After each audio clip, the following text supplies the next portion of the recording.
Hello everyone, welcome to life science tutorial. Students, आज के इस लेक्चर में हम लोग एक नया चैप्टर स्टार्ट कर रहे हैं जिसका नाम है जेनेटिक्स। और जेनेटिक्स का ये पहला चैप्टर है, principle of inheritance and variation. तो इस चैप्टर में हम लोग बेसिकली मेंडल के जो दिए हुए नियम हैं उनको पढ़ते हैं और ऐसे नियमों को भी पढ़ेंगे जो मेंडल के नियमों से अलग हैं, है ना। तो आज का चैप्टर काफ़ी इंपॉर्टेंट है। ये जो चैप्टर है बहुत ज़्यादा इंपॉर्टेंट है आपके, चाहे बायोलॉजी के कोई भी एग्जाम की बात कर लो, हर एक एग्जाम में यहाँ से भर भर के क्वेश्चन आने हैं। और ये चैप्टर थोड़ा सा कॉन्सेप्चुअल है, तो आपको थोड़ा ज़्यादा दिमाग अपना यूज करना पड़ेगा, खपत करना पड़ेगा, ठीक है। तो चलो शुरुआत करते हैं हमारे इस प्यारे से चैप्टर की। थोड़ा बड़ा ये चैप्टर होने वाला है, लगभग 12-13 लेक्चर जाएगा ये चैप्टर, है ना। तो हम कोशिश करेंगे कि बढ़िया से डिटेल में पढ़ें ताकि आपको अच्छे से समझ आ जाए और आपके एग्जाम के हर एक क्वेश्चन बन जाए, ठीक है। मैं पूरी कोशिश करूंगा कि इतना पढ़ा दूं आपको कि आपका इस चैप्टर से तो क्वेश्चन एक भी ना छूटे। वैसे तो हम हर चैप्टर में यही कोशिश किए हैं, पर यहां पर भी कोशिश यही रहेगी हमारी, ठीक है। और जो भी स्टूडेंट हमारे पेड कोर्स में ज्वाइन नहीं हुए हैं वो जरूर इस नीचे दिए गए नंबर पर कॉल या मैसेज करके, व्हाट्सएप मैसेज करके पेड कोर्स ज्वाइन कर सकते हैं। बढ़िया सा भी ऑफर चल रहा है और टेस्ट सीरीज भी बढ़िया सा ऑफर में चल रहा है, ठीक है। चलो शुरुआत करते हैं। Principle of inheritance and variation, introduction से शुरू करेंगे भाई साहब, है ना। तो जेनेटिक्स का मतलब क्या होता है, आनुवंशिकी का मतलब क्या होता है, हम इस मतलब जेनेटिक्स क्या है बेसिकली, आनुवंशिकी क्या है, विज्ञान की वह शाखा जिसमें ऐसे चीजों के बारे में पढ़ी जाती है कि मतलब पेरेंट्स से ऑफस्प्रिंग, है ना, या माता पिता से बच्चे में जो गुण हैं वो कैसे जाते हैं, क्यों जाते हैं और कितने गुण जाते हैं। ये सारी चीजें एकदम आसान भाषा में अगर बोले तो जेनेटिक्स क्या होता है, पेरेंट्स से गुणों का, कैरेक्टर्स का बच्चों में जाना, है ना।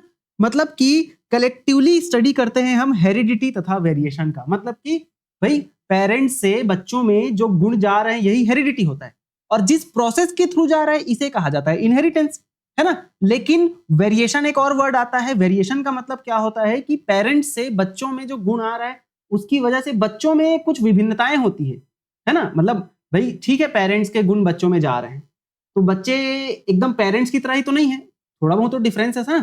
तो ये डिफरेंसेस, जो भी विभिन्नताएं पाई जाती है बच्चों में पेरेंट्स से हटकर, यही क्या है, वेरिएशन। जैसे दो भाई बहन हैं ए और बी, दोनों में भी थोड़ी थोड़ी विभिन्नताएं पाई जा रही है, थोड़ा थोड़ा डिफरेंसेस पाया जा रहा है, ये भी वेरिएशन है ना। एक मम्मी और एक बेटा, उन दोनों में भी विभिन्नताएं पाई जाती है, एक पापा और एक बेटी, उनमें भी मतलब हर एक ऑर्गेनिज्म में विभिन्नताएं पाई जाती है और यही क्या है, वेरिएशन है, ठीक है। तो याद रखेंगे जेनेटिक्स टर्म को किसने दिया था, डब्ल्यू बैटसन नाम के साइंटिस्ट ने दिया था जेनेटिक्स टर्म को, ठीक है। देखो इस चैप्टर में साइंटिस्ट बहुत इंपॉर्टेंट है ना, तो आपको साइंटिस्ट के नाम भी बहुत अच्छे से याद रखने होंगे, बहुत ज्यादा इंपॉर्टेंट है साइंटिस्ट का नाम, ठीक। तो क्या याद रखेंगे, सबसे पहले जेनेटिक टर्म, ठीक है, किसने दिया था, जेनेटिक टर्म किसने दिया था भाई साहब, हमारे बहुत ही ज्यादा फेमस साइंटिस्ट कौन थे, डब्ल्यू बैटसन, ठीक है। किसने दिया था, डब्ल्यू बैटसन नाम के साइंटिस्ट ने दिया था। डब्ल्यू बैटसन नाम के साइंटिस्ट ने जेनेटिक टर्म को दिया था। और जेनेटिक्स का मतलब क्या होता है, जेनेटिक्स, जेनेटिक्स का एक्चुअल में मतलब क्या होता है ये आप लोग बताएंगे मुझे। तो जेनेटिक्स का मतलब क्या होता है, कलेक्टिव स्टडी करते हैं हम हेरिडिटी एंड वेरिएशन का, ठीक है। क्या लिख सकते हैं जेनेटिक का मतलब, collective, collective study of heredity and variation, ठीक है। हेरिडिटी एंड वेरिएशन का कलेक्टिवली अगर हम स्टडी करते हैं तो यही क्या कहलाता है, जेनेटिक्स कहलाता है। अब भाई साहब यहां पर एक नया टर्म आ गया, हेरिडिटी क्या होता है, ठीक है, हेरिडिटी, ठीक। हेरिडिटी का मतलब क्या होता है ना। तो हेरिडिटी की अगर हम बात करते हैं, किसी भी जेनेटिक कैरेक्टर का पेरेंट्स से ऑफस्प्रिंग में ट्रांसमिशन होना, ठीक है। यहां पर हम क्या लिख सकते हैं, जेनेटिक कैरेक्टर का, जेनेटिक कैरेक्टर आपको पता होगा, वो कैरेक्टर जो कि हमें माता पिता से मिला है उन कैरेक्टर को जेनेटिक कैरेक्टर बोलते हैं, है ना। तो यहां पर हम क्या लिखेंगे, जेनेटिक कैरेक्टर का पेरेंट्स से, जेनेटिक कैरेक्टर का पेरेंट से ऑफस्प्रिंग, ऑफस्प्रिंग मतलब क्या होता है, बच्चे होते हैं, ठीक है, याद रखेंगे। ऑफस्प्रिंग, जेनेटिक कैरेक्टर का पेरेंट से ऑफस्प्रिंग में क्या होना, ट्रांसमिशन, ट्रांसमिशन होना ही क्या कहलाता है, जेनेटिक्स कहलाता है, सॉरी हेरिडिटी कहलाता है। और अगर हम बात करते हैं वेरिएशन की, है ना, वेरिएशन, ये सभी टर्म बहुत इंपॉर्टेंट है हमारे जेनेटिक्स में, इन सभी टर्म्स को आपको अच्छे से याद रखना है, ठीक है। तो वेरिएशन का मतलब क्या होता है, किसी भी स्पीशीज में जितने भी इंडिविजुअल हैं उनमें कुछ कुछ डिफरेंसेस पाई जाती है और इन्हीं डिफरेंसेस को ही क्या कहा जाता है, वेरिएशन कहा जाता है। मतलब जैसे कि एक स्पीशीज मानव प्रजाति, ठीक है, मानव प्रजाति, अब इसमें जितने भी इंडिविजुअल हैं, जितने भी मानव है ना, जितने भी इंसान हैं, हर एक इंसान दूसरे इंसान से थोड़ा तो अलग है ना भाई, है ना, हर एक इंसान दूसरे इंसान से थोड़ा थोड़ा अलग है, और यही जो डिफरेंसेस है ये क्या कहलाता है, वेरिएशन कहलाता है, ठीक है। तो इंडिविजुअल्स ऑफ सेम स्पीशीज, है ना, एक ही स्पीशीज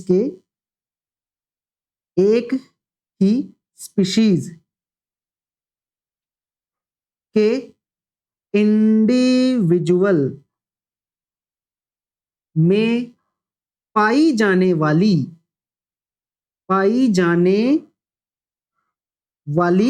डिफरेंसेस क्या कहलाती है, वेरिएशन कहलाती है, ठीक है, क्या कहलाती है, वेरिएशन कहलाती है, ठीक है। अब कुछ साइंटिस्ट है ना, जिनकी स्टडी हम लोग कर लेते हैं, हिस्ट्री की बात करते हैं अगर, है ना, history of researches in genetics, genetics में कुछ साइंटिस्ट ने बहुत बड़े बड़े कारनामे किए हैं, तो उन साइंटिस्ट के नाम देख लेते हैं भाई साहब, है ना, हिस्ट्री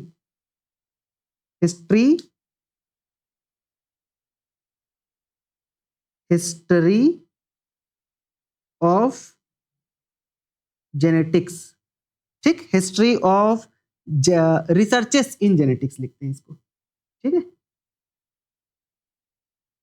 रिसर्चेस इन, ठीक, history of researches in genetics.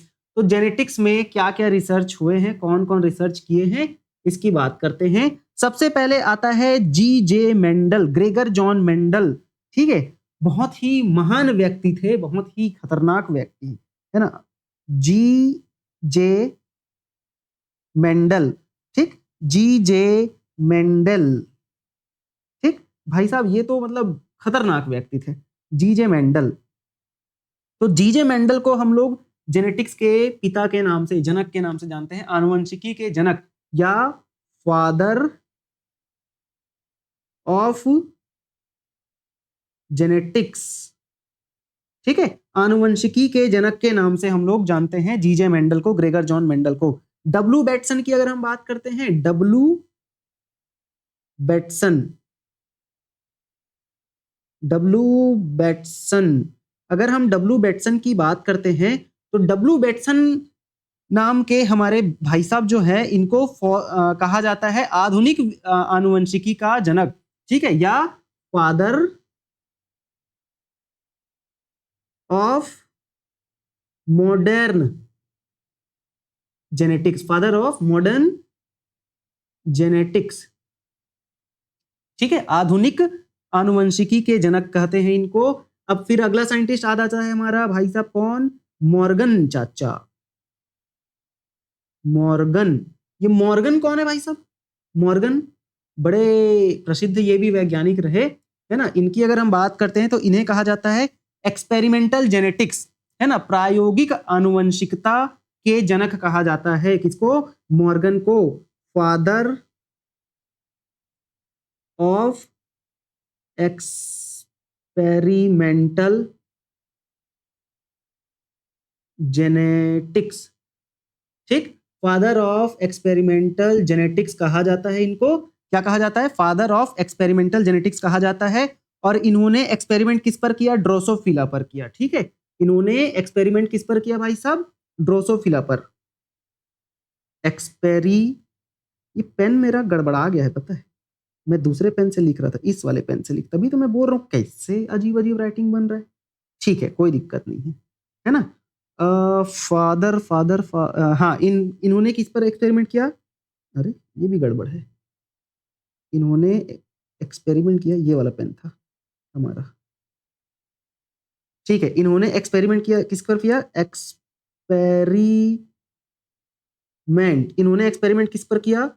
Drosophila, ठीक है। ड्रोसोफिला मतलब कि आपका जो हनी बी है ना, उस पर, ठीक है। और इन्होंने बहुत सारे कॉन्सेप्ट प्रपोज किए, जैसे कि लिंकेज, ठीक है। इन्होंने क्या प्रपोज किया? बहुत सारे अलग अलग कॉन्सेप्ट प्रपोज किया, ठीक है। प्रपोज्ड, क्या क्या कॉन्सेप्ट इन्होंने प्रपोज किया? लिंकेज, लिंकेज का कॉन्सेप्ट प्रपोज किया इन्होंने, ठीक है। तो लिंकेज के बारे में किसने बात किया? हमारे मॉर्गन ने। फिर बात करते हैं अगर सेक्स लिंकेज की, सेक्स लिंकेज की बात इन्होंने किया। फिर ये क्रॉसिंग ओवर की बात भी इन्होंने ही किया, है ना। क्रॉसिंग ओवर की बात किए। और क्रॉस क्रिस क्रॉस इनहेरिटेंस की भी बात इन्होंने किया, क्रिस क्रॉस इनहेरिटेंस। फिर लिंकेज मैप, है ना, ड्रोसोफिला में लिंकेज मैप की बात भी इन्होंने किया है, ठीक है। लिंकेज मैप इन ड्रोसोफिला, ठीक है। ड्रोसोफिला में लिंकेज मैप की बात भी इन्होंने किया है। फिर एक और साइंटिस्ट आते हैं हमारे, कौन? ए गैरोड, ठीक है। ए गैरोड नाम के एक और साइंटिस्ट आते हैं, और इन्होंने क्या कारनामा किया है पता है? इनको वैसे तो ह्यूमन जेनेटिक्स के फादर के नाम से जाना जाता है, father of human genetics, father of human genetics के नाम से इनको जाना जाता है, और साथ ही साथ बायोकेमिकल जेनेटिक्स के नाम से भी जाना जाता है। एंड बायोकेमिकल जेनेटिक्स के नाम से भी इनको जाना जाता है, जेनेटिक्स, ठीक। बायोकेमिकल जेनेटिक्स के नाम से भी इनको जाना जाता है। अब गैरोड ने पहला ह्यूमन मेटाबॉलिक जेनेटिक डिसऑर्डर को डिस्कवर किया, जो कि था एल्केप्टोन यूरिया, ठीक है। इन्होंने क्या डिस्कवर किया? यहां पर लिखते हैं डिस्कवर्ड। इन्होंने क्या डिस्कवर किया? पहला metabolic genetic disorder, first metabolic genetic disorder, ठीक है। पहला चया उपापचयी आनुवंशिक बीमारी को डिस्कवर किया, जिसे एल्केप्टोन यूरिया या ब्लैक यूरिन डिसीज कहा जाता है, ठीक है। क्या नाम है इस बीमारी का? एल्केप्टोन यूरिया, एल्केप्टोन यूरिया, ठीक है। एल्केप्टोन यूरिया, या जिसे ब्लैक यूरिन डिसीज भी कहा जाता है ना। और इस डिसीज में बेसिकली जो एंजाइम होता है होमोजेंटिस्टिक एसिड ऑक्सीडेज, इसकी कमी हो जाती है, ठीक है। और इन्होंने one mutant gene one metabolic block के बारे में भी कॉन्सेप्ट दिया है, ठीक है। अब बात करते हैं कुछ जेनेटिक टर्म्स की। कुछ बहुत ही इंपॉर्टेंट जेनेटिक टर्म्स हैं, जैसे आपके फैक्टर्स हो गए, एलील हो गया, homozygous, heterozygous, hemizygous, phenotype, genotype, ये सब क्या होता है? बहुत इंपॉर्टेंट ये सब टर्म है ना, तो इन्हीं की हम यहाँ पर बात करते हैं। सबसे पहला जो टर्म आता है वो क्या है? फैक्टर, ठीक है। पहला टर्म फैक्टर, ठीक है। फैक्टर, सबसे पहला टर्म हमारा आ जाता है क्या? फैक्टर। इसको बॉक्स में ऐसे भर भर के रखते जाएंगे ताकि बढ़िया से हमको समझ आए पढ़ने में, ठीक है। फैक्टर को बेसिकली यूनिट ऑफ हेरिडिटी कहा जाता है ना। हेरिडिटी की इकाई कहा जाता है, आनुवंशिकता की इकाई कहा जाता है। क्यों? क्योंकि भाई फैक्टर के द्वारा ही किसी भी पेरेंट से अपने बच्चे में अपने कैरेक्टर्स को ट्रांसफर किया जाता है। मतलब जैसे मेरे माता पिता हैं, उनसे मुझे कुछ गुण मिले हैं, तो वो गुण या कैरेक्टर मेरे माता पिता से मेरे में कैसे पहुंचा? फैक्टर के द्वारा ही, और आज के डेट में इसे जीन कहा जाता है। ठीक है, तो फैक्टर इसे क्या कहा जाता है? यूनिट ऑफ हेरिडिटी, मतलब इकाई। जैसे हमारे जीवन की इकाई क्या है? कोशिका है। वैसे ही हेरिडिटी या आनुवंशिकता की इकाई क्या है? फैक्टर है। ठीक है, फैक्टर्स। तो इसे हम लोग क्या लिखेंगे? Unit of heredity. Unit of heredity के नाम से जाना जाता है, जो कि रिस्पॉन्सिबल होता है किसके लिए? Inheritance and appearance of characters के लिए रिस्पॉन्सिबल होता है। ठीक है, रिस्पॉन्सिबल फॉर इनहेरिटेंस, मतलब कि कैरेक्टर का एक जनरेशन से दूसरे जनरेशन में जाने के लिए रिस्पॉन्सिबल होता है। ठीक है, inheritance for, sorry, responsible for inheritance and variation, sorry, inheritance and appearance of characters, appearance of character, किसी भी कैरेक्टर के appearance और inheritance के लिए रिस्पॉन्सिबल होता है फैक्टर, या इसे हम लोग जीन के नाम से जानते हैं। These factors were referred as genes, किसके द्वारा? जोहानसन के द्वारा। ठीक है, इस फैक्टर को आज के डेट में जीन कहा जाता है। ठीक है, क्या लिखेंगे? Referred as genes, referred as genes, किसके द्वारा? By Johannsen, by Johannsen. कब कहा गया ये? 1909 में ये बात कही गई थी। ठीक है, 1909 में ये बात कही गई थी। फैक्टर को 1909 में जोहानसन के द्वारा जीन के नाम से जाना गया। मेंडल जो है इसे एलिमेंट भी, मतलब इसके लिए एलिमेंट भी यूज करते थे जीन के लिए, है ना। यहां पर लिख लेते हैं, मेंडल यूज, कौन सा टर्म यूज करते थे? यूज्ड द टर्म, कौन सा टर्म? एलिमेंट या फैक्टर। ठीक है, एलिमेंट या फैक्टर यूज करते थे। कौन? हमारे मेंडल भाई साहब, है ना। नाउ मॉर्गन ने पहली बार एक सिंबल यूज किया रिप्रेजेंट करने के लिए फैक्टर को। ठीक है, जैसे डोमिनेंट फैक्टर रिप्रेजेंटेड, मतलब डोमिनेंट फैक्टर को उन्होंने रिप्रेजेंट किया किसके द्वारा? कैपिटल लेटर के द्वारा, और रेसेसिव फैक्टर को रिप्रेजेंट किया उन्होंने स्मॉल लेटर के द्वारा। तो ये जो हम लोग आज के डेट में लिखते हैं ना, टॉल को कैपिटल मतलब टॉल को कैपिटल टी से, और स्मॉल या ड्वार्फ को स्मॉल टी से यूज करते हैं। ये कैपिटल और स्मॉल टी, मतलब कैपिटल और स्मॉल का जो कॉन्सेप्ट है, ये किसने दिया? मॉर्गन ने दिया। ठीक, तो यहां पर क्या लिखेंगे? मॉर्गन ने पहली बार फैक्टर को रिप्रेजेंट करने का सिंबल दिया। ठीक है, मॉर्गन ने फैक्टर को रिप्रेजेंट करने में, मॉर्गन ने फैक्टर को रिप्रेजेंट करने का symbol first time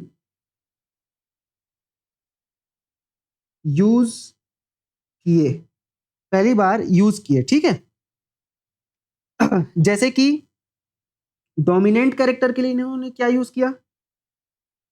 dominant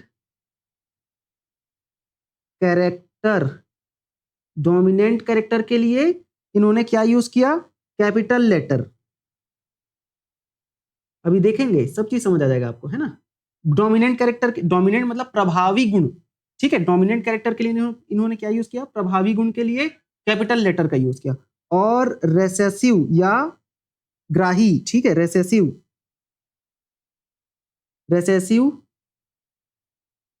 character के लिए इन्होंने क्या यूज किया?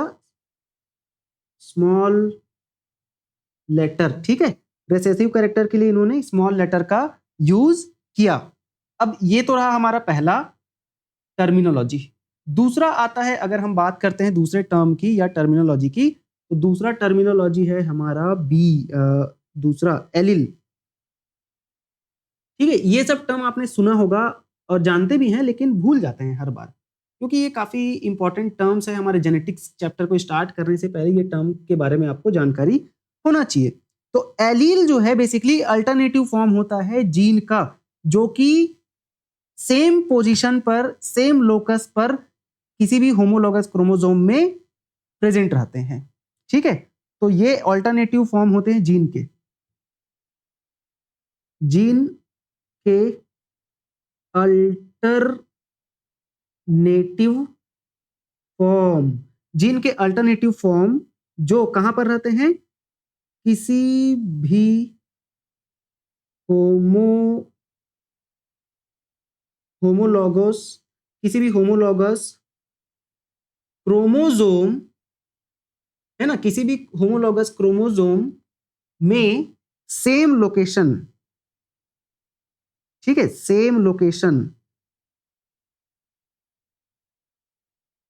सेम लोकेशन में प्रेजेंट रहते हैं, है ना। ये सेम लोकेशन को क्या बोलते हैं, लोकाई, ठीक है, लोकाई या लोकस भी बोलते हैं। ठीक है, सेम लोकेशन को लोकाई या लोकस भी बोलते हैं। क्या बोलते हैं, सेम लोकेशन को लोकस या लोकाई भी बोलते हैं।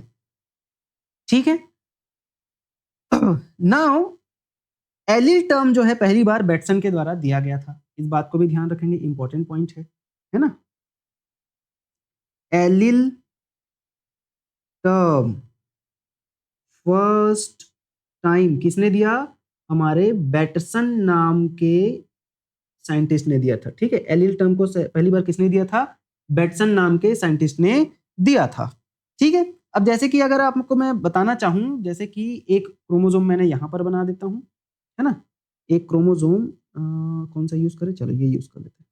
ठीक, हाँ, नहीं दूसरा नहीं, ये वाला, है ना। अगर मैं एक क्रोमोसोम बनाना चाहूं यहां पर, मान लो कि ये एक क्रोमोसोम और ये उसका, मतलब भाई होमोलॉगस क्रोमोसोम है, तो होमोलॉगस क्रोमोसोम एग्जैक्ट सेम होते हैं भाई, है ना। जैसे कोई जाइगोट है ना, जैसे कि एक जाइगोट है, तो ये एक जाइगोट है जो कि डिप्लॉइड होता है, जिसके पास डबल पेयर क्रोमोसोम होते हैं, है ना। तो मान के चलो जाइगोट का ये 12वें नंबर का क्रोमोसोम है। ठीक है, अब 12वें नंबर के क्रोमोसोम में भाई हमारे पास टोटल 23 जोड़ी क्रोमोसोम होता है, तो ये 12वां पेयर जोड़ी क्रोमोसोम है ना, 12वां जोड़ी क्रोमोसोम है। तो इसमें जो एक क्रोमोसोम है ये मिला रहता है फादर से, और दूसरा क्रोमोसोम है वो मदर से मिला रहता है ना। हर एक मनुष्य में या हर एक जानवर में जो कि डिप्लॉइड ऑर्गेनिज्म होता है, एक उसका जोड़ी, मतलब जोड़ी का एक क्रोमोसोम उसके फादर से मिले रहता है और जोड़ी का एक क्रोमोसोम उसके मदर से मिले रहता है। और याद रखना कि ये जो 12वां नंबर का क्रोमोसोम है ना, या कोई भी क्रोमोसोम हो, दो पेयर में, मतलब एक पेयर में है जोड़ी में, तो उस एक जोड़ी मतलब क्या, उसमें दो है, तो एक तो फादर से मिला, एक मदर से मिला। लेकिन याद रखना ये 12वें नंबर का है, तो फादर का भी 12वें नंबर का एक और मदर का भी 12वें नंबर का एक, ऐसे तब जाकर इसका 12वें नंबर का दोनों बना, ऐसा, है ना। तो ये याद रखना कि होमोलॉगस क्रोमोसोम में हमेशा क्रोमोसोम जो है पेयर में रहते हैं, है ना। होमोलॉगस क्रोमोसोम का मतलब ही वही है कि दो क्रोमोसोम है जो आपस में एकदम सेम टू सेम दिखते हैं एग्जैक्ट, बट एक फादर से मिला है, एक मदर से मिला है। तो भाई यहां पर मान के चलो ये होमोलॉगस क्रोमोसोम है, जिसमें यहां पर ये ए जीन, ये ए जीन, ठीक है, यही तो होगा ना भाई। एलील का मतलब क्या है ना, ऑल्टरनेटिव फॉर्म होते हैं, तो यही एलील है। क्या है ये एलील, जैसे ये ए एलील, तो ये यहीं पर रहेगा ए एलील, है ना। दो क्रोमोसोम, मतलब होमोलॉगस क्रोमोसोम है, ये क्या है, होमोलॉगस क्रोमोसोम। ठीक है, तो ये होमोलॉगस क्रोमोसोम में ए एलील है और बी, ये भी ए एलील है। दोनों एलील एक दूसरे के ऑल्टरनेटिव फॉर्म है और होमोलॉगस क्रोमोसोम में एग्जैक्ट सेम पोजीशन पर प्रेजेंट है। वैसे ही यहां पर मैं और बना दूं, अगर यहां पर मैं और बना देता हूं, जैसे ये रहा एक और होमोलॉगस क्रोमोसोम।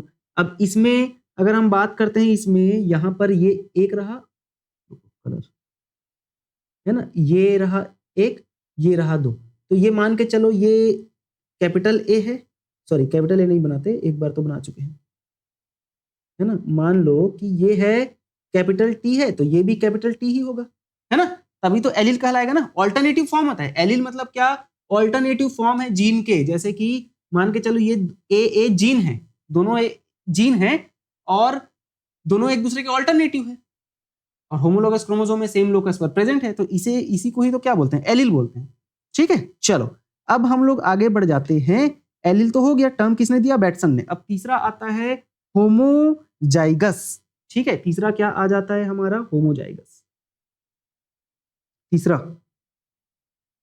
होमोजाइगस है ना। होमोजाइगस का मतलब क्या होता है,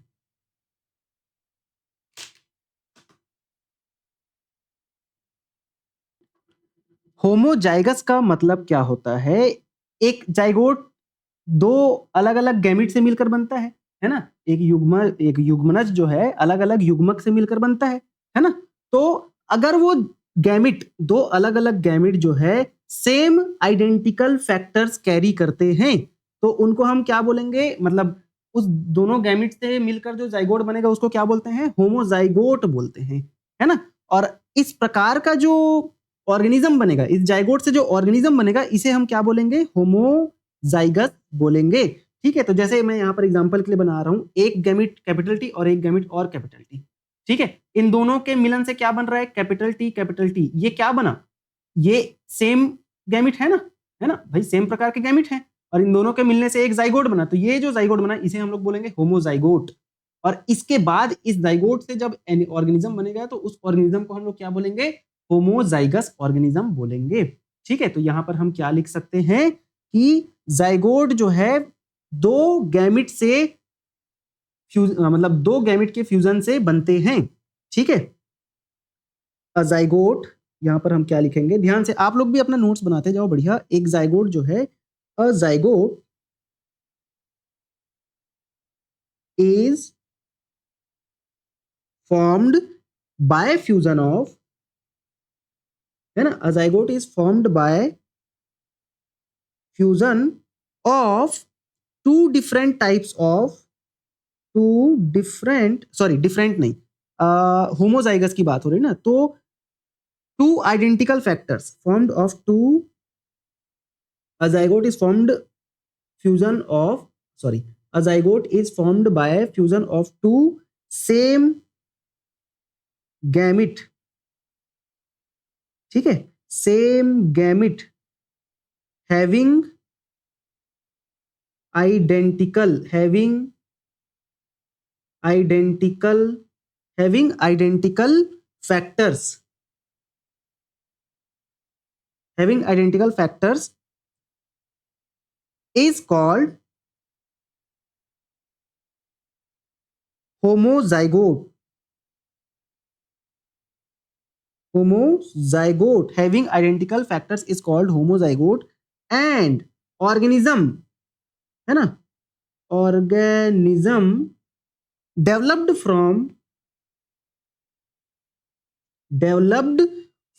this zygote, from this zygote,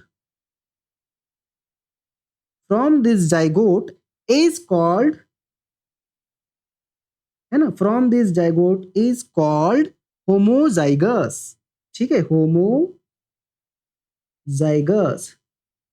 homozygous। जैसे एग्जांपल में हम लोग यहाँ पर क्या लिखेंगे, capital T capital T, capital R small T, ये क्या है, होमोजाइगस। ठीक है, और वहीं अगर एक गैमिट ऐसा और एक गैमिट ऐसा, दोनों के मिलने से क्या बना, कैपिटल टी स्मॉल टी, तो ये हेट्रोजाइगस कहलाएगा। ठीक है, चलो तो यहाँ पर होमोजाइगस तो हो गया। अब तीसरे चौथे पॉइंट की बात करते हैं, इसी का अपोजिट क्या होता है, हेटेरोजाइगस।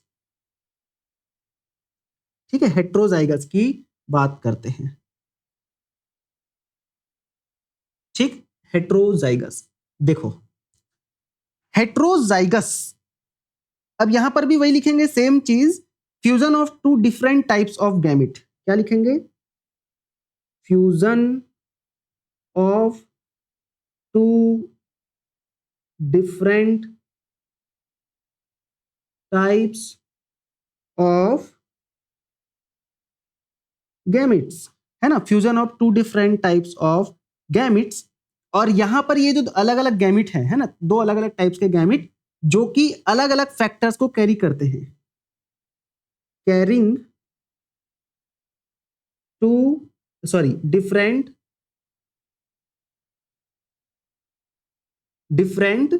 फैक्टर्स, ठीक है, अलग अलग फैक्टर्स को कैरी कर रहे हैं। तो इस टाइप के जाइगोट को क्या बोलेंगे? Called हेटेरोजाइगोट,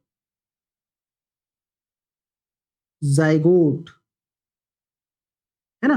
fusion of two different types of gamete carrying different factors called heterozygote, ठीक है। अजाइगोट यहां पर लिख देते हैं, a zygote, a zygote is formed by fusion of, ठीक है। तो यहां पर एक जाइगोट की फॉर्मेशन हो रही है दो अलग अलग डिफरेंट टाइप्स के गैमिट के फ्यूजन से। इसे हम क्या बोलेंगे? हेट्रोजाइगोट बोलेंगे। जैसे कि कैपिटल टी स्मॉल टी, आपका कैपिटल आर स्मॉल आर, ठीक है। ये आपके एग्जांपल हो गए, है ना। और इससे डेवलप होने वाला जो जाइगोट है, मतलब सॉरी ऑर्गेनिज्म है, उसे हम लोग क्या बोलेंगे? हेट्रोजाइगस। डेवलप्ड ऑर्गेनिज्म, हेटेरोजाइगस, ठीक है। जैसे कैपिटल टी और स्मॉल टी दो गैमिट मिले तो क्या बना? Capital T small T. अब ये हेटेरोजाइगोट है और यहां से जब ऑर्गेनिज्म डेवलप हो जाएगा, है ना, तो ये क्या कहलाएगा? हेटेरोजाइगस कहलाएगा, ठीक है। चलो, तो ये तो रहा हेटेरोजाइगस, होमोजाइगस। अब एक और इंपॉर्टेंट बात आपको यहां पर क्या याद रखना है कि ये जो टर्म है होमोजाइगस एंड हेटेरोजाइगस का, इसे किसने दिया? बेटसन ने दिया है। किसने दिया है? Term heterozygous and term heterozygous and homozygous किसने दिया है? बेटसन। किसने दिया है? बेटसन ने दिया है, ठीक है भाई साहब। चलो, अब अगला जो टर्म आता है वो आता है हेमीजाइगस। फिफ्थ टर्म आता है हमारा हेमीजाइगस। हेमीजाइगस क्या होता है? हेमीजाइगस क्या होता है? बहुत इंपॉर्टेंट, ठीक है। हेमीजाइगस क्या होता है? तो भाई साहब, अगर कोई ऐसा इंडिविजुअल जो कि सिर्फ एक ही जीन, किसी भी पेयर के एक ही जीन को कैरी करता है, तो उसे क्या बोलते हैं? हेमीजाइगस, ठीक है। मतलब जैसे कि मेल है, तो भाई मेल में हम बात करते हैं एक्स और वाई की, तो यहां पर एक ही एक्स है और एक ही वाई है, ना कि वाई डबल है और ना ही एक्स डबल है। तो इस टाइप के उसको क्या बोलते हैं हम लोग? हेमीजाइगस बोलते हैं, ठीक है। If individual contain only one gene, if individual contain only one gene, if individual contain only one gene of a pair, then individual is said to, then individual is said to be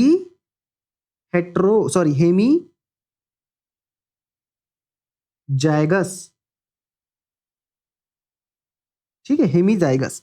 अब जैसे example में बोलते हैं तो mail individual, है ना, mail individual जिनके पास में सिर्फ और सिर्फ एक्स क्रोमोजोम ही, सॉरी एक्स और वाई अलग अलग पाए जाते हैं, ठीक है। मेल इंडिविजुअल ऑलवेज क्या होते हैं?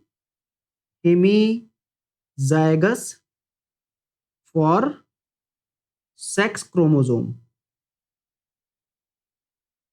ठीक। ये बात आपको ध्यान रखना है। अब आगे बढ़ जाते हैं। सेक्स लिंक्ड जीन बोल सकते हैं, sex linked gene,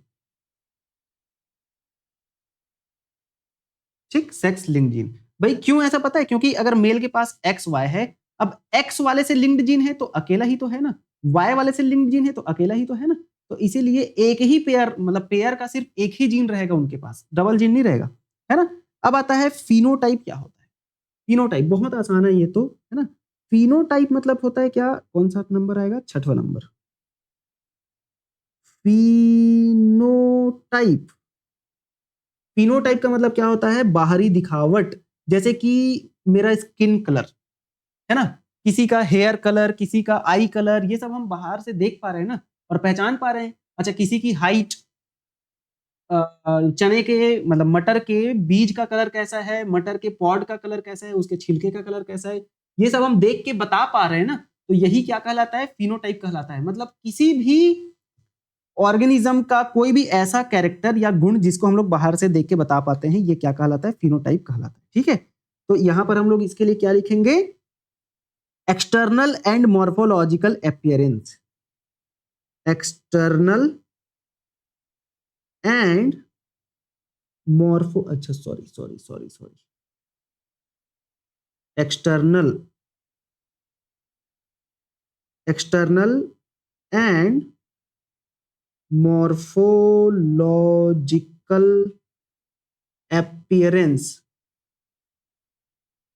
external and morphological appearance किसका, ऑर्गेनिज्म का, of an organism, of an organism for a particular character, for a particular character। ठीक है, किसी भी कैरेक्टर को अगर हम बाहर से देखकर बता पा रहे हैं तो ये क्या है, बेसिकली फिनोटाइप है ना। जैसे कोई प्लांट कितना बड़ा है, उसकी हाइट कितनी बड़ी है, ठीक है, ये क्या है, बाहर से देख के ही तो बता पा रहे हैं ना। तो यही क्या है, फिनोटाइप कहलाता है। और वैसे ही जीनोटाइप क्या होता है, यहां पर हम लिखेंगे 8वां नंबर, नहीं 7th नंबर, जीनोटाइप। तो भाई फिनोटाइप के लिए रिस्पॉन्सिबल जो जीन होते हैं वो क्या कहलाते हैं, जीनोटाइप कहलाते हैं, है ना। मतलब भाई कोई ऑर्गेनिज्म जिसकी हाइट जितनी भी है, उसके हाइट के लिए कोई तो जीन रिस्पॉन्सिबल होगा, है ना, कोई जीन रिस्पॉन्सिबल है, तो वही क्या है, मतलब genetic makeup of a character. किसी भी कैरेक्टर का जेनेटिक मेकअप क्या है, जैसे किसी का स्किन कलर ब्लैक कलर है, या किसी का skin colour dark sorry white है, तो उस ब्लैक कलर होने के लिए या व्हाइट कलर होने के लिए, या किसी का हेयर कलर ब्राउन है ना, ब्राउन है, तो उसके बाल के भूरे कलर होने के लिए कौन सा जीन रिस्पॉन्सिबल है, या जेनेटिक मेकअप क्या है, यही क्या कहलाता है, जीनोटाइप कहलाता है ना। तो क्या लिखेंगे, जेनेटिक कंस्टिट्यूएंट या genetic makeup of an organism for a particular character, है ना। किसी ऑर्गेनिज्म, किसी ऑर्गेनिज्म के किसी गुण या कैरेक्टर, कैरेक्टर के लिए रिस्पॉन्सिबल जेनेटिक मेकअप। ठीक है, किसी भी कैरेक्टर या गुण के लिए रिस्पॉन्सिबल जो भी जेनेटिक मेकअप होता है या जीन्स होते हैं, वो जीनोटाइप कहलाते हैं। ठीक है, अब जीनोटाइप एंड फिनोटाइप टर्म को पहली बार किसने बताया, जोहानसन नाम के हमारे बहुत बड़े व्याख्यात साइंटिस्ट ने। ठीक है, टर्म जीनोटाइप एंड फिनोटाइप किसने दिया, जीनोटाइप एंड फिनोटाइप को जोहानसन, जोहानसन। ठीक है, जोहानसन नाम के साइंटिस्ट ने पहली बार इस टर्म को दिया था, है ना, किसने, जोहानसन नाम के साइंटिस्ट ने दिया। ठीक, अब 8वां नंबर आता है हमारा क्या, phenocopy. What do you mean by phenocopy, क्या होता है भाई साहब फिनोकॉपी। 8th number, phenocopy. ठीक है, फिनोकॉपी, देखते हैं क्या होता है फिनोकॉपी। बहुत इंपॉर्टेंट है ना फिनोकॉपी भी। देखो ध्यान से समझेंगे, फिनोकॉपी का मतलब क्या होता है, अगर अलग अलग जीनोटाइप हैं, ठीक है, और वो अलग अलग इन्वायरमेंटल कंडीशन में रखा जाए तो वो सेम टाइप के फिनोटाइप को प्रोड्यूस करते हैं, और इसी जीनोटाइप्स को हम लोग क्या बोलते हैं, फिनोकॉपी ऑफ ईच अदर बोलते हैं। जैसे कोई ए प्रकार का जीन है, कोई बी प्रकार का जीन है, कोई सी प्रकार का जीनोटाइप है ना? मतलब ए टाइप का जीनोटाइप, बी टाइप का जीनोटाइप और सी टाइप का जीनोटाइप। इन सभी को, अब ये अलग-अलग जीनोटाइप हैं, लेकिन इनको अगर हम अलग-अलग एनवायरमेंटल कंडीशन में रखते हैं, ठीक है? अलग-अलग एनवायरमेंटल कंडीशन में रखते हैं, तो ये अगर ये सेम टाइप के फिनोटाइप को प्रोड्यूस करते हैं, मतलब भले ये अलग-अलग प्रकार के जीनोटाइप हैं, लेकिन इनको अलग-अलग एनवायरनमेंट में रखने से ये एक टाइप के फिनोटाइप को प्रोड्यूस करेंगे, मतलब सभी किसके लिए रिस्पॉन्सिबल हो जाएंगे? जैसे अगर एग्जांपल बोले तो ब्राउन आई के लिए रिस्पॉन्सिबल हो जाएंगे। तो इन तीनों को एक दूसरे का क्या बोलेंगे? फिनोकॉपी बोलेंगे। क्यों पता है? क्योंकि ये सेम फिनोटाइप को प्रोड्यूस कर रहे हैं, तो एक दूसरे के कॉपी है भाई। भले जीनोटाइप अलग है, लेकिन फिनोटाइप तो सेम प्रोड्यूस कर रहे हैं ना, अलग अलग इन्वायरमेंट में, है ना? तो अलग जीनोटाइप, यहां पर लिखेंगे अलग अलग जीनोटाइप, है ना? अलग अलग जीनोटाइप जो अलग अलग इन्वायरमेंट में सेम फिनोटाइप, है ना? सेम फिनोटाइप क्या करते हैं? प्रोड्यूस करते हैं। सेम फिनोटाइप प्रोड्यूस करते हैं, तो इसे क्या बोलते हैं? Phenocopy. Phenocopy of each other कहते हैं, एक दूसरे का फिनोकॉपी कहलाते हैं। ठीक है, ये बात आपको याद रखना है। चलो, तो यहां पर हमारा टर्मिनोलॉजी वगैरह समाप्त होता है। इतनी टर्मिनोलॉजी बहुत है आपके लिए, और इन सभी को आपको याद रखना है। ठीक है, चलो अब बात करते हैं हम लोग कुछ इंपॉर्टेंट बातें मेंडल से संबंधित। मेंडलिज्म, है ना? हमारे जो मेंडल चाचा हैं बहुत ही भयानक इंसान थे, है ना? बहुत ही आतंकी नहीं बोलेंगे यार, क्या बोल रहा हूं मैं, बहुत ही मतलब खतरनाक इंसान। क्या काम किए हैं, है ना? लेकिन उस जमाने में उनको कोई ख्याति नहीं मिली, कुछ पता ही नहीं चला भाई किसी को, दूसरे को, कि क्या काम कर रहे। पागल इंसान समझते थे मेंडल को उस टाइम लोग। लेकिन आज के डेट में मेंडल के बताए हुए नियमों को हम पढ़ते हैं, समझ रहे हो ना? भाई 1800 की बात है, और अभी सोचो 21वीं शताब्दी चल रही, 21वीं सदी, समझ रहे हो? तो खतरनाक आदमी थे भाई, क्रांति आदमी थे, एकदम खतरनाक।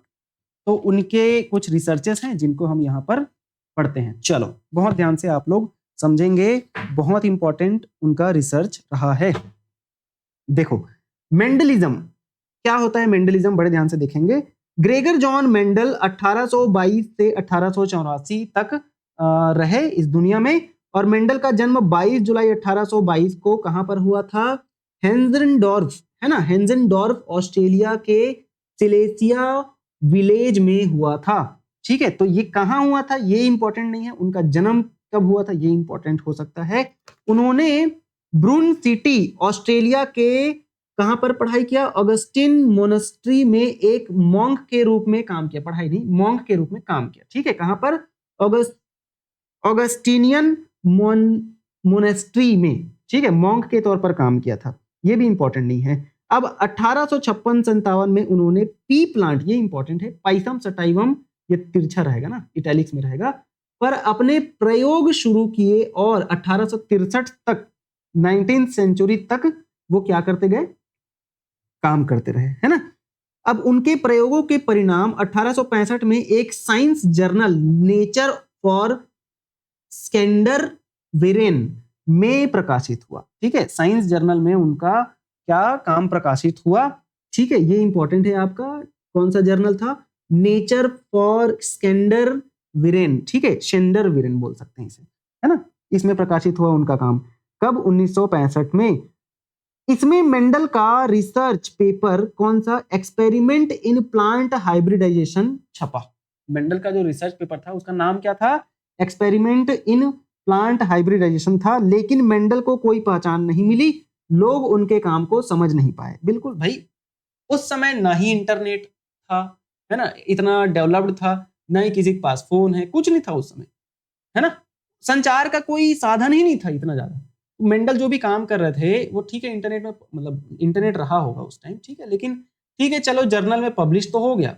ज्यादातर उधर उस टाइम पे हार्ड कॉपी में काम होता था, सॉफ्ट कॉपी की बात नहीं होती थी उस समय, है ना। तो लोगों को पता कैसे चलेगा भाई, आज कोई रिसर्च होता है दूसरे दिन तो भाई पूरा बढ़ा चढ़ा कर बता दिया जाता है कि हमने ये रिसर्च, काम छोटा सा रहेगा लेकिन उसको इतना एग्जेजरेट करके बताया जाता है, इतना बढ़ा चढ़ा के बताया जाता है कि मतलब क्या ही कर दिया इंसान, है ना।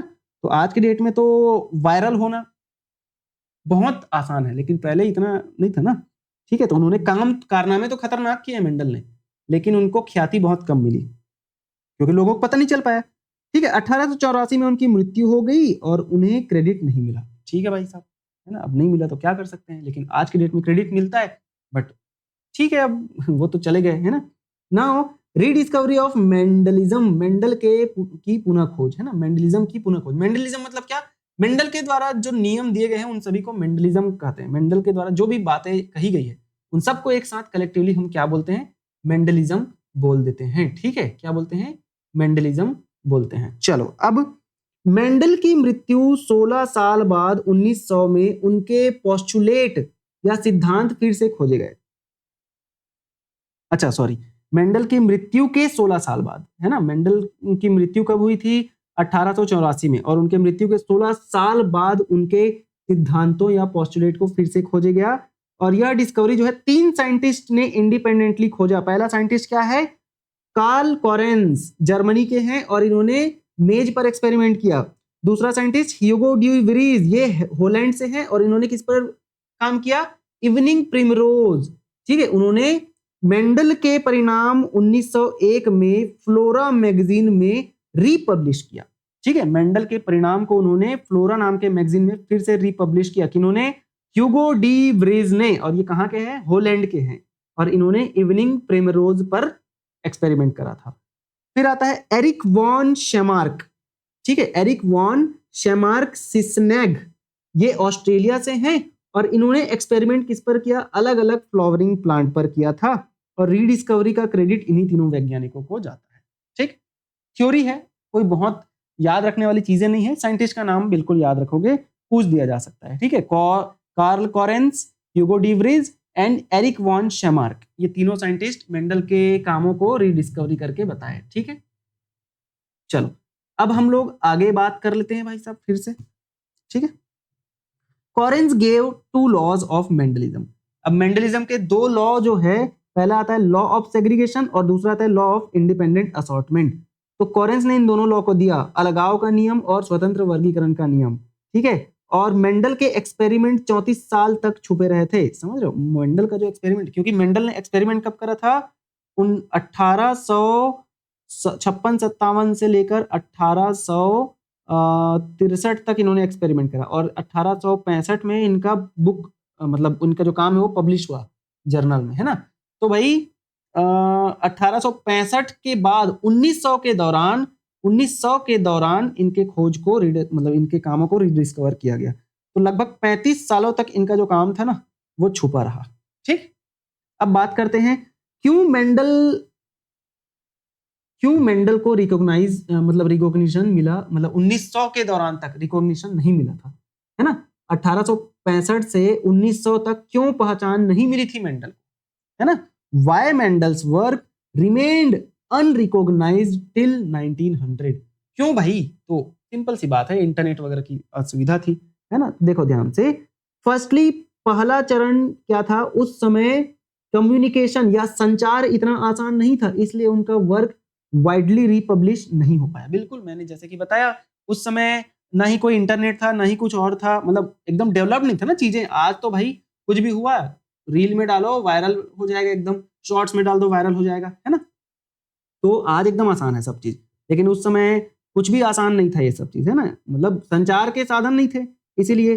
फिर सेकेंडली दूसरा अगर बात करते हैं, दूसरा कारण, तो मेंडल ने जीन्स या फैक्टर को स्टेबल और डिस्क्रीट यूनिट बताया था जो ट्रेट को कंट्रोल करते हैं, ठीक है। सेकंड दूसरा कारण ये सब, मेंडल ने जीन या फैक्टर को स्टेबल और डिस्क्रीट यूनिट बताया था जो कि ट्रेट को कंट्रोल करते हैं। उन्होंने कहा कि एलील आपस में ब्लेंड नहीं होते बल्कि अलग अलग रहते हैं, बट ये बात गलत है ना। मेंडल ने एलील को अलग अलग रहते हैं बोला था, लेकिन क्रॉसिंग ओवर के दौरान तो भाई मेंडल ने क्रॉसिंग ओवर की बात नहीं करी, है ना, क्रॉसिंग ओवर तो होता ही है ना भाई, ठीक है। तो एलील जो है मान के चलो कैपिटल टी और स्मॉल टी, ये एलील है, ये अलग अलग रहते हैं बोल रहे हैं, लेकिन ये अलग अलग कैसे रहेंगे, है ना, क्रॉसिंग ओवर के दौरान तो इनको मिलना पड़ता है, ठीक है। फिर लेकिन उस समय के वैज्ञानिकों ने इस एक्सप्लेनेशन को स्वीकार नहीं किया, क्योंकि नेचर में कंटिन्यूअस वेरिएशन दिखाई देता है ना। उस समय के वैज्ञानिक ने उनके इस एक्सप्लेनेशन को स्वीकार नहीं किया था, क्योंकि नेचर में तो भाई वेरिएशन दिखाई देता ही है हमको, है ना। एक ऑर्गेनिज्म दूसरे, इस दुनिया का हर एक ऑर्गेनिज्म दूसरे ऑर्गेनिज्म से अलग है, अगर वो सेक्सुअल रिप्रोडक्शन कर रहे हैं तो, है ना, उनमें लैंगिक प्रजनन हो रहा है, तो हर एक ऑर्गेनिज्म दूसरे ऑर्गेनिज्म से कहीं ना कहीं अलग है ही है, ठीक है। नाउ फिर आगे बात करते हैं थर्ड रीजन, तीसरा कारण, मेंडल ने अपने प्रयोगों को समझाने के लिए मैथमेटिक्स का उपयोग किया था, जो उस समय के बहुत से बायोलॉजिस्ट को अजीब और अस्वीकार लगा। भाई अब बायो में मेंडल ने बायो में मैथ्स घुसा दिया, भाई आपका नाम मेंडल है और आपका नाम एम से आ रहा है तो आप मैथ घुसा दोगे क्या, ऐसा सोचते थे उस टाइम के लोग, समझ रहे हो।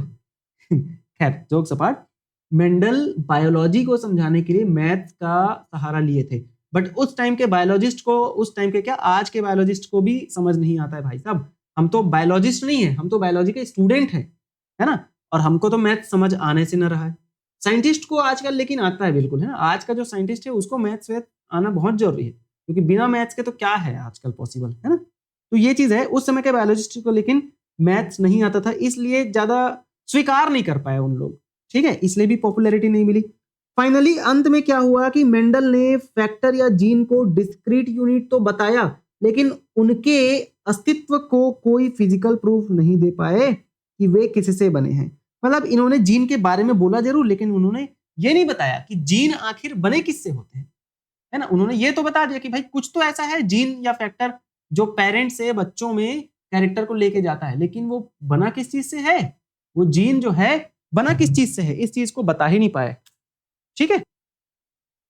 कौन, हमारे मेंडल भैया जी, इसलिए उनको पॉपुलैरिटी नहीं मिली।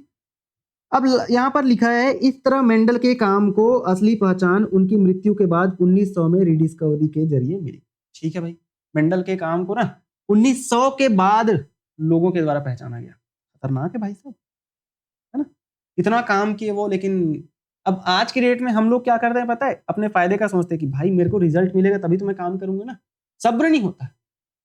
लेकिन सोचो उनका इंटरेस्ट, कुछ रिजल्ट नहीं मिल रहा है ना, मतलब ना पैसा, भाई लोगों को पता चलेगा तो पैसा मिलेगा आपको, आपका डिस्कवरी वायरल होगा, है ना, तो गवर्नमेंट भी आपको पैसा देगी। लेकिन आज के डेट में तो फायदे के लिए काम करते हैं ना लोग, ठीक है। पहले क्या होता था कि ये जो बड़े बड़े साइंटिस्ट हैं, है ना, न्यूटन, आइंस्टीन, ये सब, इन लोग पैसे वैसे के लिए क्या काम करेंगे भाई, इन लोग का मतलब इतना रिसर्च में जुनून था कि कुछ पता नहीं। लेमार्क की बात कर लो आप, डार्विन की बात कर लो, है ना, क्या है उन लोगों को क्या मिला होगा उस समय, मेंडल को क्या मिला होगा 1800 के दौरान जब ये डिस्कवरी कर रहे थे, तो कुछ नहीं मिला। लेकिन वही है ना, जुनून होता है साइंस के प्रति, है ना। चलो now reason for Mendel success. अब मेंडल को सफलता मिली, इसके कारण क्या है, सफलता उस समय नहीं मिली, बाद में सफलता मिली, ठीक है, उनके जाने के बाद रिकॉग्नाइज किया गया। तो क्या कारण था, सिंपल कैरेक्टर्स का अध्ययन किया उन्होंने, ठीक है। पहला, मेंडल ने एक समय में सिर्फ एक या दो कैरेक्टर की ही इनहेरिटेंस को बताया, मतलब इनहेरिटेंस या वंशानुक्रम को स्टडी किया। बिल्कुल भाई, आप एक साथ 10 चीजों को स्टडी करेंगे तो कहां से आपको रिजल्ट मिलेगा, तो मेंडल ने ऐसा नहीं किया। मेंडल अपनी स्टडी को एकदम सिंपल, स्वीट और साधारण रखे।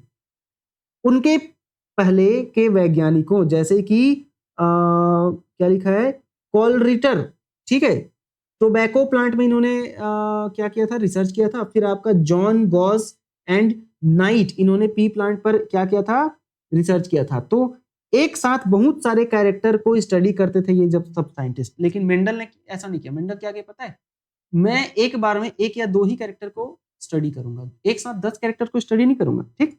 फिर आता है सिलेक्शन ऑफ मटेरियल, मटेरियल का चुनाव इनका जो था वो बेस्ट था।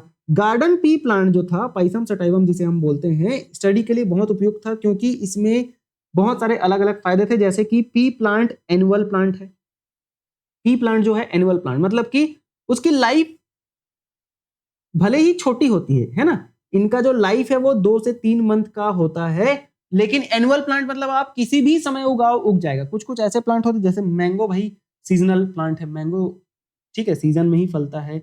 बहुत सारे सीजनल प्लांट होते हैं जैसे धान वगैरह हो गया है ना, या और भी जो भी आप जानते हो जो अपने सीजन में ही उगेगा। लेकिन मटर का प्लांट तो एनुअल प्लांट है, कभी भी उगाओगे कभी भी उग जाएगा। और इनका जो लाइफ टाइम है, लाइफ साइकिल भी 2 से 3 महीने का है, मतलब छोटा है। इसलिए बड़ी संख्या में ऑफस्प्रिंग जल्दी एनालाइज किए जा सकते हैं, है ना। जल्दी जल्दी पेड़ उगाते जाओ, उनके बच्चों को देखते जाओ क्या रिजल्ट आ रहा है, फिर उगाओ, फिर देखो, ऐसा। तो जल्दी जल्दी रिजल्ट मिल रहा था उनको, ठीक है। और इसमें कॉन्ट्रास्टिंग ट्रेट्स बहुत मिलते हैं। जो मटर है उसमें कॉन्ट्रास्टिंग ट्रेट मतलब अपोजिट ट्रेट्स, ठीक है। जैसे कि एक प्लांट टॉल है तो उसका कॉन्ट्रास्टिंग ट्रेट क्या होगा, ड्वार्फ, ठीक है। अगर मटर का जो बीज है वो राउंड है तो उसका जो कॉन्ट्रास्टिंग ट्रेट है वो क्या है, रिंकल्ड, ठीक है। तो ये ऐसे करके ना अपोजिट अपोजिट कैरेक्टर्स जो है बहुत सारे देखने को मिलते हैं मटर में, तो इन्हीं को ही क्या बोलते हैं, कॉन्ट्रास्टिंग ट्रेट्स बोलते हैं। इनमें नेचुरल सेल्फ पॉलिनेशन होता है। सेल्फ पॉलिनेशन मतलब क्या होता है, स्वपरागण। क्या होता है, स्वपरागण। स्वपरागण जो है नेचुरली होता है, परागण नेचुरल, है ना। स्वपरागण जो है इनमें नेचुरली होता है। नेचुरली का मतलब क्या होता है कि अपने आप ही होता है, हवा के द्वारा, है ना, ये सब अपने आप हो जाता है। मतलब इंसानों का उसमें कोई इंटरफेयर नहीं होता है, अपने आप स्वपरागण हो जाता है, ठीक। फिर अगर बात करते हैं, इसमें क्रॉस पॉलिनेशन आर्टिफिशियली की जा सकती है। क्रॉस पॉलिनेशन मतलब क्या, एक मेल है और दूसरा फीमेल है, ठीक है। तो मेल और फीमेल का क्रॉस पॉलिनेशन कराया जा सकता है आर्टिफिशियली, इंसानों के द्वारा कराया जा सकता है, क्योंकि उनका जो फ्लावर है वो प्रॉपर पता चलता है कि कौन सा मेल है और कौन सा फीमेल है, ठीक है। इसलिए हाइब्रिडाइजेशन पॉसिबल है इनमें। हाइब्रिडाइजेशन मतलब वही कि भाई मैं जिस मटर के पौधे का चाह रहा हूं कि ये ए मटर है और ये बी मटर का पौधा, ए और बी, मैं चाह रहा हूं कि इनके बीच में हाइब्रिडाइजेशन हो, मतलब इनके बीच में क्रॉस हो, तो मैं चाह कर ये काम करा पाऊंगा। यही तो क्या है हाइब्रिडाइजेशन, कि हाइब्रिड बना रहे हैं ना, तो अपने इच्छा अनुसार अलग अलग 2 प्लांट का क्रॉस करवाना, और उनसे जो बच्चा बनेगा वो हाइब्रिड बच्चा कहलाएगा, क्योंकि हम करवा रहे हैं क्या, हाइब्रिडाइजेशन करवा रहे हैं। हम अपने इच्छा अनुसार क्यों करवाते हैं, क्योंकि अपने फायदे के लिए, कि भाई मेरे को ऐसा मैंगो चाहिए जो मीठा भी रहे और जो साइज में बड़ा भी रहे। तो क्या करेंगे, एक मैंगो का पौधा लेंगे, जो मतलब पेड़ लेंगे जो साइज में बड़ा मैंगो देता है, और एक मैंगो का पेड़ लेंगे जो साइज में ठीक है छोटा है, लेकिन मैंगो का जो मिठास है वो बहुत ज्यादा है। मेरे को ऐसा मैंगो चाहिए जो मीठा भी रहे और बड़ा भी रहे, तो हम क्या करेंगे, बड़े वाले मैंगो और छोटे वाले मैंगो जो मीठा है उसका क्रॉस करवा देंगे, तो हमें क्या मिलेगा, हाइब्रिड पौधा मिलेगा ना। तो ये है आर्टिफिशियली, ठीक है। फिर pea plant easy to cultivate है, उगाना बहुत आसान है, ज्यादा काम झाम करना नहीं पड़ता, ठीक है। इसके सीड्स बड़े होते हैं। और पी के अलावा मेंडल ने राजमा, हॉकवीड पर भी काम किया था, बट पी में उनको सबसे बेस्ट रिजल्ट मिला, इसीलिए पी की ही बात की जाती है, बाकी सबकी बात नहीं की जाती, ठीक। अब बात करते हैं मेंडल ने, अच्छा ये तो रहा दूसरा रीजन जिसकी वजह से मेंडल को सक्सेस मिला। तीसरा क्या है, मेंडल ने क्वांटिटेटिव एनालिसिस किया, यानी इनहेरिटेंस ऑफ क्वांटिटेटिव कैरेक्टर्स को गिना और मापा, ठीक है। क्वांटिटेटिव इनहेरिटेंस या क्वांटिटेटिव एनालिसिस किया, मतलब है ना इन्होंने, मतलब ये ना क्वालिटी पर बात नहीं की, ये क्वांटिटी की बात की। बहुत सारे क्रॉसेस करवाए भाई साहब इन्होंने, कई हजार बार क्रॉस करा के देखे, अलग अलग क्रॉस करा के देखे देखे और क्रॉस कराते ही हर एक क्रॉस का रिजल्ट वो एनालाइज करते गए, लिखते गए, है ना।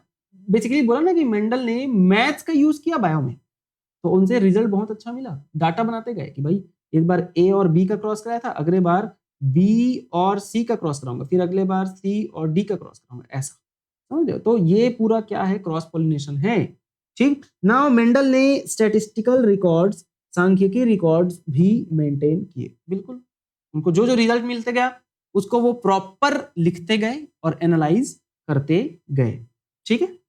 अब बात करते हैं मेंडल वर्क, मेंडल का कार्य क्या था। तो भाई मेंडल ने 7 कैरेक्टर या 7 कॉन्ट्रास्टिंग पेयर्स को स्टडी किया, किसमें, मटर में, किसमें, मटर, जिसे हम लोग क्या बोलते हैं, पी, जिसे साइंटिफिक नेम क्या है, पाइसम सटाइवम है। तो 7 अलग अलग कैरेक्टर पर इन्होंने काम किया था।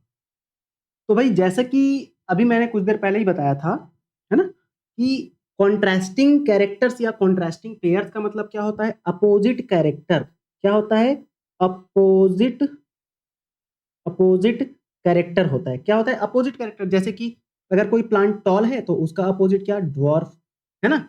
अब भाई ये सब चीजें एकदम बेसिक बेसिक चीज है जो हम एमएससी पास करके आ चुके हैं, तो हमको तो ये पता ही है कि डोमिनेंट वाले के लिए कैपिटल टी, स्मॉल वाले मतलब रेसेसिव वाले के लिए स्मॉल टी करते हैं यूज अपन, है ना?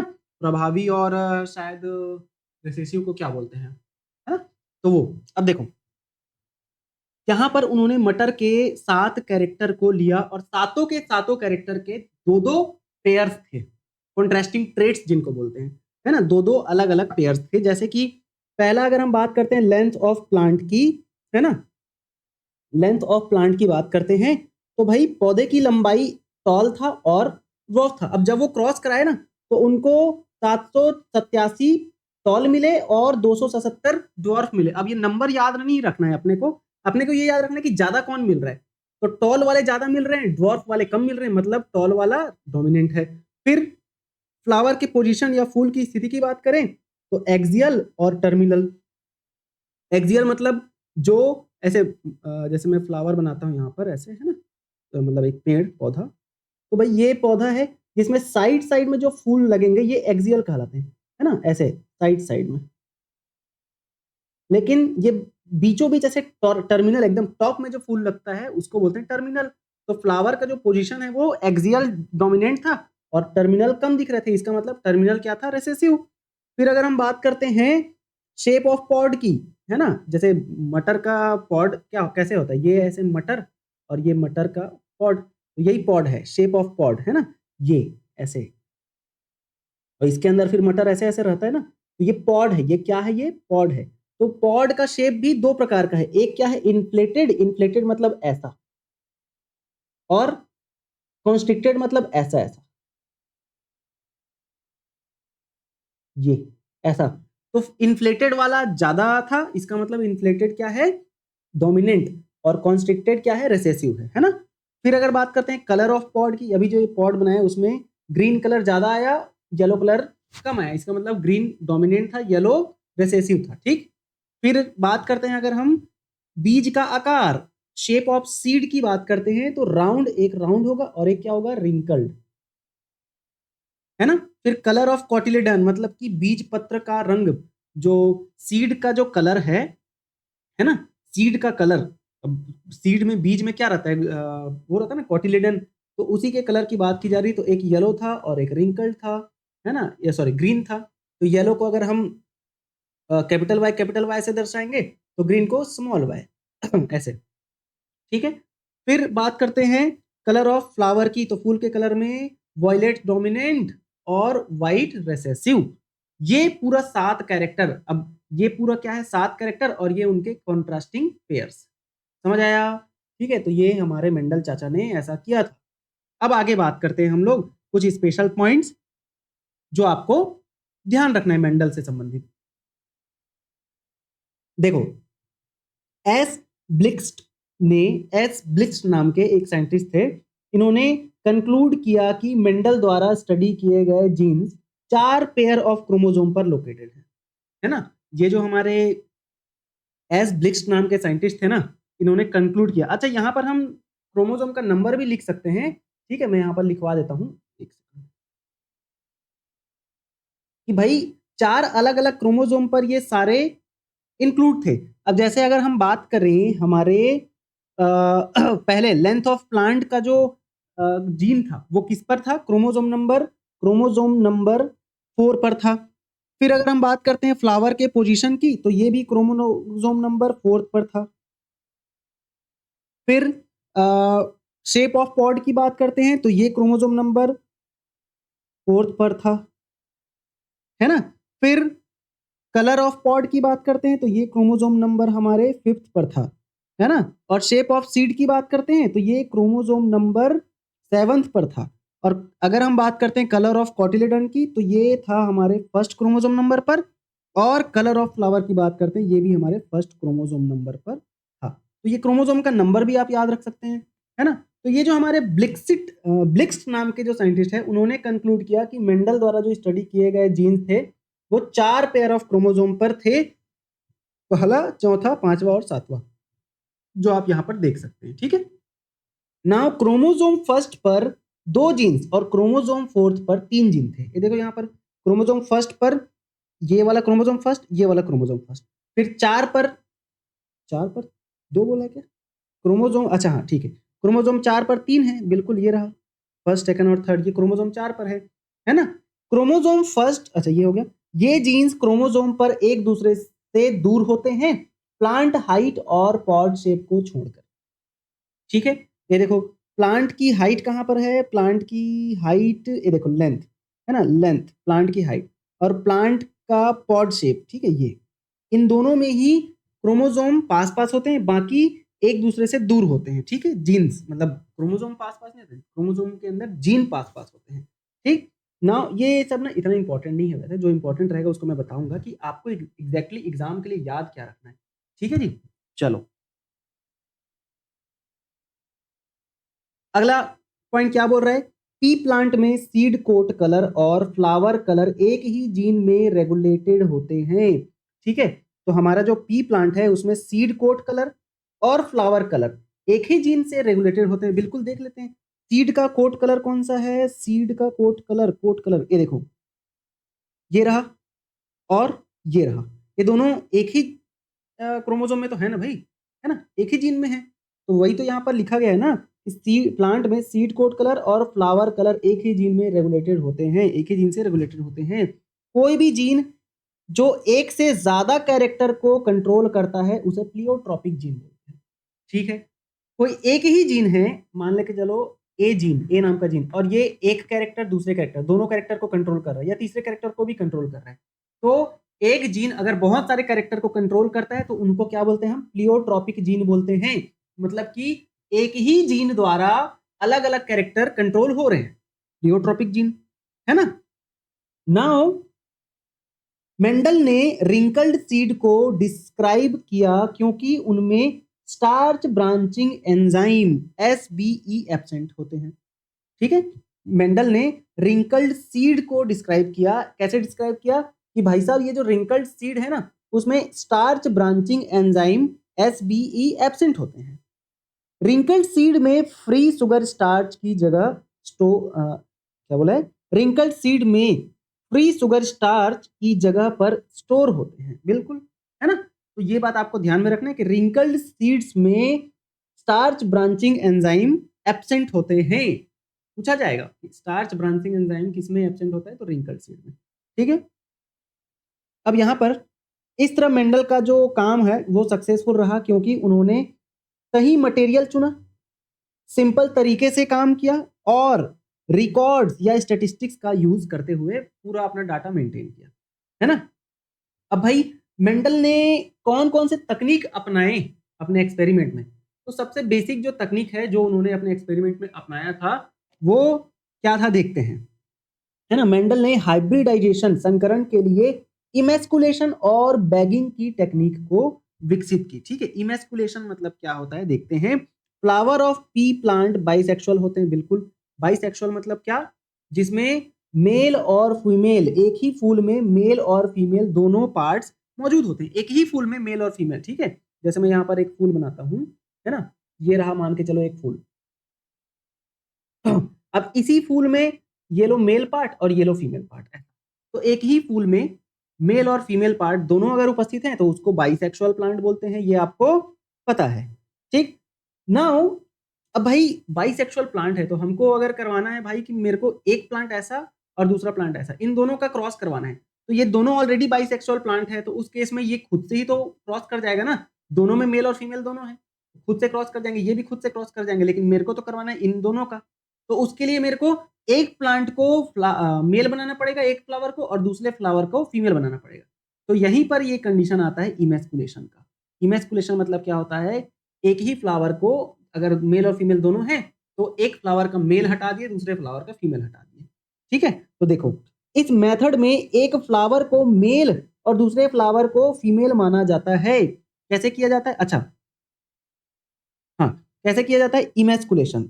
ठीक है, एमास्कुलेशन, एमास्कुलेशन, वाओ, इमेस्कुलेशन, देखो जब बाइसेक्सुअल फ्लावर के इमेच्योर स्टेज में एंथर को हटा दिया जाता है तो इसे इमेस्कुलेशन कहा जाता है।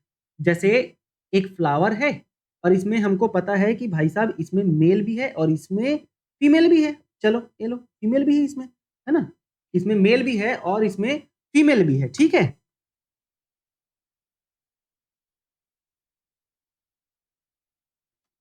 तो ये फ्लावर मेल और फीमेल है। अब हमको क्या करना है, इस फ्लावर को यूनिसेक्सुअल बनाना है, क्योंकि ये मेल और फीमेल दोनों एक ही फ्लावर में है। तो हमको क्या करना है, इस फ्लावर को यूनिसेक्सुअल बनाना है ना? तो यूनिसेक्सुअल बनाने के लिए एक को हम क्या कर देंगे, हटा देंगे। मतलब या तो मेल पार्ट को हटा देंगे या तो फीमेल पार्ट को हटा देंगे। अब इमैस्कुलेशन का मतलब वही होता है कि एक पार्ट को कट कर देना, है ना? अब एक पार्ट में किसको कट करना है, एंथर को अगर हम कट कर देते हैं तो ये इमैस्कुलेशन इसका हो जाएगा, ठीक है? नाउ अब क्या करेंगे हम, इसके बाद हम क्या करते हैं, इसका उद्देश्य सेल्फ पॉलिनेशन को रोकना है। अच्छा ठीक है, भाई एक पार्ट को मैंने क्या कर दिया, हटा दिया, ठीक है? मेल पार्ट को हटा दिया मैंने, तो अब फीमेल पार्ट बस बचा। तो इससे क्या होगा, ये फ्लावर सेल्फ पॉलिनेशन या स्वपरागण नहीं कर पाएगा। तो अब इस फीमेल पार्ट में हम क्या करेंगे, दूसरे फ्लावर के एंथर को लाकर, सॉरी मतलब जो पॉलन ग्रेन है उसको लाकर हम करवा सकते हैं फर्टिलाइजेशन, है ना? तो तीसरा प्रोसेस आता है क्या, बैगिंग। इमैस्कुलेशन फ्लावर को, इमैस्कुलेटेड फ्लावर को बैग्स या थैली से ढक दिया जाता है, इसे बैगिंग कहते हैं। अब भाई ये जो फ्लावर है ना, इस फ्लावर को भाई हमने क्या कर दिया, मेल पार्ट को तो हटा दिया है, मेल पार्ट को हटा दिया, अब ये बस फीमेल पार्ट है। अब फीमेल पार्ट को भी किसी भी अन्य फ्लावर से ये फर्टिलाइज ना हो जाए करके हम इस फीमेल पार्ट को भी ढक देंगे, हटाएंगे नहीं, बस बैग से ढक देंगे। अब बैग से ढकने के बाद यही प्रक्रिया क्या कहलाती है, बैगिंग कहलाती है। इससे सॉरी इसका उद्देश्य है कि कोई अनडिजायरेबल क्रॉस पॉलिनेशन ना हो पाए। बिल्कुल, हम उस प्लांट को यूनिसेक्सुअल क्यों बना रहे हैं, क्योंकि हम जिस प्लांट से चाह रहे हैं, मतलब जिस फ्लावर का चाह रहे हैं कि उसके साथ फर्टिलाइजेशन हो, उसी के साथ करवाएंगे ना, ठीक है? ये रहा। अब इसके बाद mature pollen grain male plant से कलेक्ट किए जाते हैं और इमेस्कुलेटेड फ्लावर पर डाले जाते हैं। अब ये जो इमेस्कुलेटेड फ्लावर है ना, इस इमेस्कुलेटेड फ्लावर में हम मैच्योर पॉलन ग्रेन जो हम चाहते हैं जिस प्लांट का, उसी प्लांट के पॉलन ग्रेन को यहाँ पर लाके डाल देंगे, ठीक है? फ्लावर में, फ्लावर के फीमेल पार्ट में। नाउ इस प्रोसेस के बाद फीमेल फ्लावर में सीड बनते हैं और इन सीड से जो प्लांट बनते हैं उन्हें मेंडल ने फर्स्ट फीलियल जनरेशन कहा। मतलब पहली बार जो प्लांट बनेगा उनको फर्स्ट फीलियल जनरेशन, और फिर ये जो F2 जनरेशन के पौधे हैं उनको सेल्फ पॉलिनेट कराया जाता है, जिससे कि F2 जनरेशन बनता है, ठीक है? मतलब बेसिकली यहाँ पर अगर सरल भाषा में बोलें तो मेंडल ने सेल्फ पॉलिनेशन को रोकने के लिए क्या किया, इमेस्कुलेशन किया। मतलब कि एक फ्लावर में मेल और फीमेल दोनों थे, तो मेल को हटा दिया, बस फीमेल फ्लावर बचा दिया। फिर उसके बाद इस फ्लावर का बैगिंग किया, मतलब कि दूसरा जो मेल पार्ट है इसमें आके जुड़ ना पाए, तो इस वाले को ढक दिए बैग से। मेल से पॉलन लेकर फीमेल में डाला और सीड प्राप्त किया। अब हम जिस फ्लावर का पॉलन ग्रेन चाह रहे हैं उसी फ्लावर के पॉलन ग्रेन को यहाँ पर लाएंगे और ढक देंगे इसको, है ना? और इनसे F1 जनरेशन बनी, जिसे सेल्फ पॉलिनेट कराकर F2 जनरेशन बनाया गया, ठीक है? तो ये पूरा प्रक्रिया मेंडल के द्वारा किया जाता है। अब यहाँ पर आप डायग्राम से भी देख सकते हैं, है ना, steps in making cross in P plant, ठीक है? तो देखो सबसे पहले क्या किया जा रहा है, यहाँ पर आप ध्यान से देखेंगे तो ये petal, stigma, anther, स्टेमन and carpel. अब इसका एंथर पार्ट हम लोग कट कर रहे हैं, क्या कर रहे हैं, एंथर पार्ट को कट कर रहे हैं। क्या कर रहे हैं, रिमूवल ऑफ एंथर, जिसे क्या बोलते हैं, इमेस्कुलेशन बोलते हैं। तो यहाँ पर हम लोग ए में क्या लिख सकते हैं, रिमूवल ऑफ एंथर, ठीक है? रिमूवल ऑफ एंथर, यहाँ पर क्या कर रहे हैं, देखो ये एंथर को कट कर रहे हैं, है ना? इसी को ही तो क्या बोल रहे हैं हम, emasculation, emasculation, removal of anther, emasculation बोल रहे हैं इसको, ठीक है? अब ए तो हो गया, इमेस्कुलेशन हो गया। उसके बाद फिर हम क्या कर रहे हैं पता है, बी में क्या कर रहे हैं, देखो पहले तो हाँ ये हटा दिए, ये पेरेंट है, इसका मेल पार्ट हटा दिए। उसके बाद फिर बी में क्या कर रहे हैं पता है, दूसरे फ्लावर का पॉलन ग्रेन इसमें ट्रांसफर करा रहे हैं। तो ट्रांसफर ऑफ पॉलन या जिसे पॉलिनेशन बोलते हैं, यहाँ पर क्या करा रहे हैं हम लोग, ट्रांसफर ऑफ पॉलन, जिसे पॉलिनेशन भी कहते हैं। क्या कहते हैं, पॉलिनेशन कहते हैं, ट्रांसफर ऑफ पॉलन, ठीक है? तो भाई ये पॉलन तो हटा दिए हम, लेकिन दूसरे फ्लावर का पॉलन हम लोग इसमें ट्रांसफर कराएंगे, जिससे कि इतने सारे बीज बनेंगे और इन बीजों से जब उगाएंगे तो इतने सारे पौधे बन जाएंगे। ये है F1 जनरेशन। और फिर इन्हीं से क्रॉस कराएंगे, इन्हीं से ऐसे क्रॉस कराते हैं, तो ये सेल्फ पॉलिनेशन कहलाता है और सेल्फ पॉलिनेशन से फिर F2 जनरेशन आगे बनता है। ठीक है, तो इतनी बातें आपको क्या समझ में आई? और नहीं आई तो एक बार फिर से लेक्चर देखो, कोई डाउट है तो आप बिल्कुल कमेंट करो डिस्कशन सेक्शन में, फिर वहां पर मैं आपका डाउट बिल्कुल क्लियर करने की कोशिश करूंगा। ठीक है भाई साहब, चलो तो यहाँ पर आज का लेक्चर समाप्त करते हैं, ये वाला लेक्चर। नेक्स्ट लेक्चर में हम लोग क्या पढ़ेंगे, मोनोहाइब्रिड क्रॉस पढ़ेंगे और उसके बाद फिर डाई हाइब्रिड क्रॉस, ऐसे करके अब बहुत इंपॉर्टेंट और बहुत ही इंटरेस्टिंग सेक्शन हमारा आ रहा है इस चैप्टर, तो इसको बहुत अच्छे से आपको ध्यान से पढ़ना पड़ेगा। ठीक है, तो ये सब आप अच्छे से पढ़ेंगे। देखो कितना हिंदी में प्रॉपर अच्छे से आसान भाषा में आपके लिए लिख के मैं ला दिया हूँ। मैं उम्मीद करूंगा आप सभी को ये लेक्चर समझ आया होगा, पसंद आया होगा, और समझ आया पसंद आया तो आप बिल्कुल लाइक शेयर सब्सक्राइब तो आपको करना ही है ना। चलो भाई साहब, और जिन्होंने भी कोर्स ज्वाइन नहीं करा है जल्दी से कोर्स ज्वाइन कर लो, आपकी वैकेंसी कभी भी आ सकती है, इसीलिए फटाफट पीजीटी बायोलॉजी का कोर्स ज्वाइन करो, सीजी सेट का कोर्स ज्वाइन करो, और एपी जूलॉजी बॉटनी का टेस्ट सीरीज ज्वाइन करो, और पीजीटी बायोलॉजी का टेस्ट भी है। ठीक है, तो ये सभी क्या कर लो, जल्दी से जल्दी फटाफट ज्वाइन कर लो। आपको नीचे दिए गए नंबर पे कॉल करो, और या तो 6261144902 पर भी कॉल या व्हाट्सएप मैसेज कर सकते हैं। ठीक है, चलो मिलते हैं नेक्स्ट लेक्चर में, तब तक के लिए बहुत बहुत धन्यवाद।